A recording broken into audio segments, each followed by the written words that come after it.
B Gopalakrishnan, തൃശ്ശൂരിൽ എന്താണ് സംഭവിച്ചത്? ഇപ്പോൾ ഞങ്ങളുടെ ദൃശ്യങ്ങളിൽ കാണുന്നത് ജസ്റ്റിൻ ജേക്കബിൻ്റെ തലയ്ക്ക് പോലീസ് അടിക്കുന്നു, ആ ലാത്തി രണ്ടായി ഒടിയുന്നു. അപ്പോൾ നോക്കൂ, എത്ര മാത്രം ആഘാതമായിരിക്കും അദ്ദേഹത്തിൻ്റെ തലയ്ക്ക് ഏൽപ്പിച്ചിരിക്കുന്നത്. അദ്ദേഹത്തിൻ്റെ അവസ്ഥ എന്താണ്?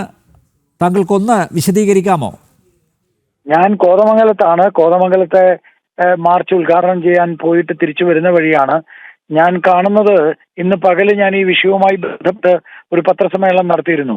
ഞാൻ വളരെ കൃത്യമായി പറയാൻ ആഗ്രഹിക്കുകയാണ്, പോലീസ് ായ മാർക്സിസ്റ്റ് പാർട്ടിയുടെ നരവേട്ടയ്ക്ക് അനുകൂലമായ സമീപനം സ്വീകരിക്കുന്നു.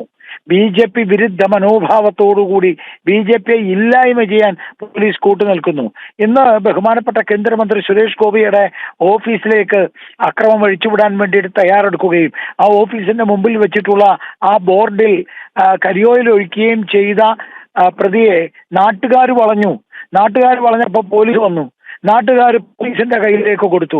പോലീസ് പ്രതിയെ കൊണ്ട് പോകുന്ന വഴി CPM-കാരെ വിളിച്ച് CPM-കാരുടെ കയ്യിലേക്ക്, CPM-കാര് പോലീസ് ജീപ്പ് തടയുന്നു. ആ പോലീസ് ജീപ്പിൽ നിന്ന് CPM-കാര് ഈ പ്രതിയെ രക്ഷപ്പെടുത്തുന്നു. പ്രതിയെ വിട്ടുകൊടുക്കുന്നു, പ്രതിയെ രക്ഷപ്പെടുത്തുന്നു. ആ പ്രതി അവിടെ ഒരു ഓട്ടോറിക്ഷക്കാരനാണ്, എനിക്ക് നേരിട്ട് അറിയാവുന്ന ആളാണ്, എൻ്റെ വീടിനടുത്താണ്, എൻ്റെ വാർഡിലാണ്. ആ പ്രതിയെ പോലീസ് സ്റ്റേഷനിൽ പിന്നെ വിളിപ്പിച്ചിട്ടില്ല. പോലീസിന്റെ ജീപ്പിൽ നിന്ന് പ്രതിയെ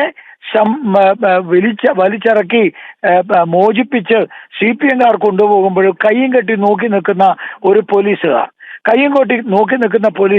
ഒരു കേസെടുക്കാത്ത പോലീസുകാർ, CPM-ന്റെ മുമ്പിൽ ഓച്ഛാനിച്ച് നിൽക്കുന്ന പോലീസുകാർ, ആ പോലീസുകാർ തന്നെയാണ് ഇപ്പൊ ജസ്റ്റിൻ ജേക്കബിനെ അടിച്ച് തലയ്ക്ക് പരിക്കേൽപ്പിച്ചിരിക്കുന്നത്. ജസ്റ്റിൻ ജേക്കബ് എന്ന് പറഞ്ഞാൽ മാരകമായിട്ടുള്ള പല അസുഖങ്ങളും, പ്രത്യേകിച്ച് വാദം പോലെയുള്ള അസുഖം, അതേപോലെ പ്രഷർ പോലെയുള്ള അസുഖങ്ങളൊക്കെയുള്ള ഒരു ചെറുപ്പക്കാരനാണ്.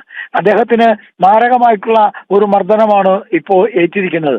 ഞാൻ ലൈവായിട്ട് ഇത് കണ്ടുകൊണ്ടിരിക്കുകയാണ് മറ്റേ മൊബൈലില്. വളരെ നിരപരാധിയായിട്ടുള്ള, ഈ കൂടുതൽ പ്രശ്നങ്ങൾ ഉണ്ടാക്കരുതെന്ന് പറഞ്ഞുകൊണ്ടിരിക്കുന്നതിനിടയിലാണ് പ്രസിഡന്റിനെ അടിക്കാനായിട്ട് ഒരു പോലീസുകാരനോ വേറൊരു പോലീസുകാരൻ എന്ന് പറഞ്ഞാൽ കൃത്യമായി ആരെങ്കിലും അടിച്ചപ്പോ മറ്റേ ജസ്റ്റിൻ ജേക്കബിന്റെ തലയെ കൊണ്ടതല്ല. ജസ്റ്റിൻ ജേക്കബിനെ ജസ്റ്റിൻ ജേക്കബ് ആണെന്ന് അറിഞ്ഞുകൊണ്ട് തന്നെയാണ്. അഡ്വക്കേറ്റ് ഗോപാലകൃഷ്ണൻ ഒന്ന് തുടരുക.